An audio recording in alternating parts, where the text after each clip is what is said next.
Hey there, diddly doodlies. Well, I would really like to promise you that I would have a chapter for you every night. I won't make a promise that I can't keep, but I'm going to do my best. What I do promise is that I will try. So, here comes chapter 2, or you 2. Yeah, new?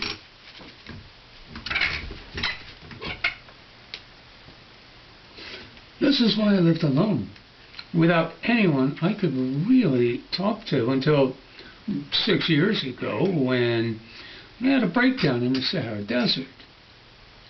Something had broken in my engine, and as I didn't have a mechanic or any passengers with me, I knew I'd have to try to do a difficult repair job all on my own. It was a matter of life or death.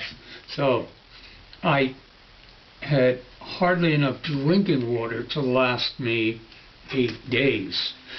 Well, there I was the first night, going to sleep on the sand 1,000 miles from human habitation. I was more isolated than a castaway on a raft in the middle of the ocean.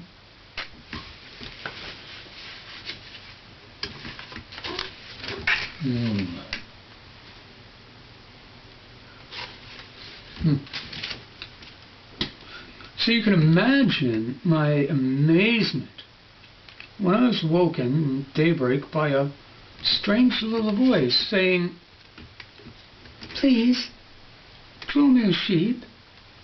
What? Draw me a sheep?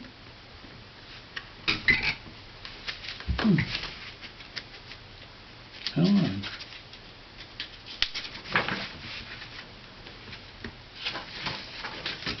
Well, I jumped to my feet as if I'd been struck by lightning.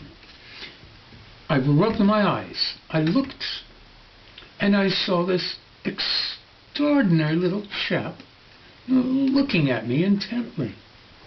And, well, here's the best portrait I was able to do of him. It's a bit hard to see, but here it is, right there.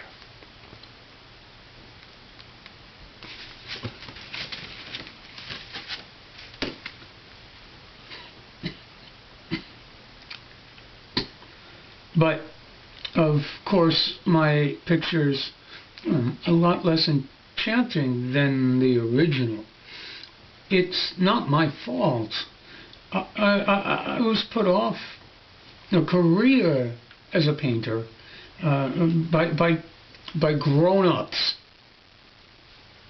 at the age of 6. And the only things I ever learned to draw were, well, open and closed boa constrictors. Anyway, I stood looking at this this apparition, my eyes wide with astonishment. Now, don't forget, I was 1,000 miles from human habitation. Yet, this little fellow didn't seem to be either lost or tired or hungry or thirsty or frightened. In no way did he look like a child lost in the middle of a desert 1,000 miles away from human habitation. Oh. When I finally managed to speak, I said, well, what on earth are you doing here? And he repeated very gently, as if it were very important, "Please, draw me a sheep."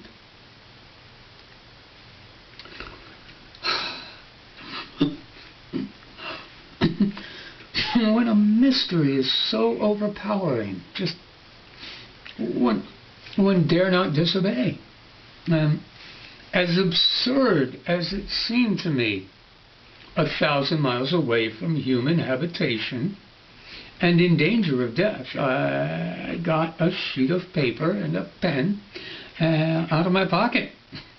But then I remembered that I had chiefly studied geography, history, arithmetic, grammar, and I said to the little chap, rather crossly, that I didn't know how to draw. And he replied, "It doesn't matter. Draw me a sheep." As I'd never drawn a sheep, I redid for him one of the only 2 drawings I knew. The one of the closed boa constrictor.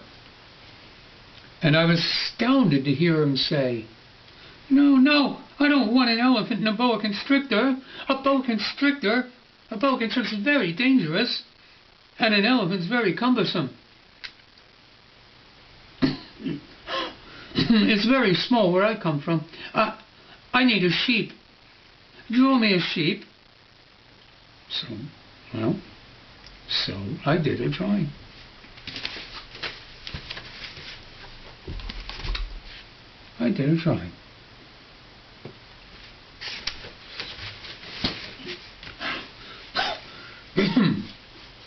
He looked at it carefully, then said, "No, that one's already very ill. Do me another." So I did another. My friend smiled benevolently and said gently, Come, you can see that isn't a sheep. It's a ram. It's got horns." A ram is a boy sheep. And rams have horns. Girl sheep don't have horns.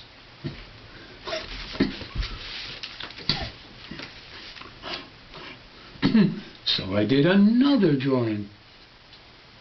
But it was rejected like the previous ones. "That one's too old. I want a sheep that'll live a long time."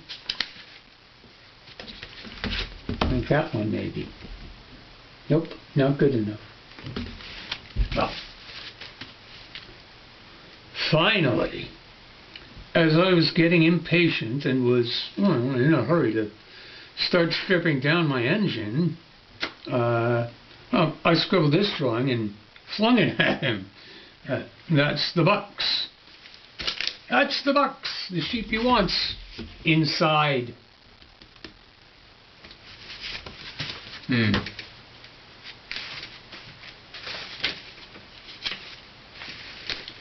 I was amazed to see my young judge's face light up. "Oh, that's exactly what I wanted. Do you think the sheep needs much grass?" "Why?" "Well, because it's very small where I come from."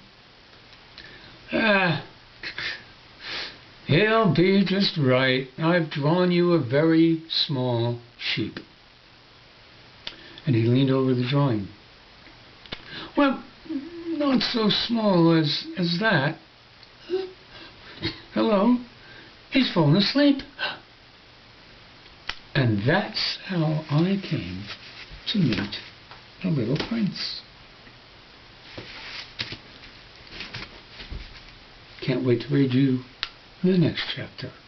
I love you with all my heart and all my soul and all my might.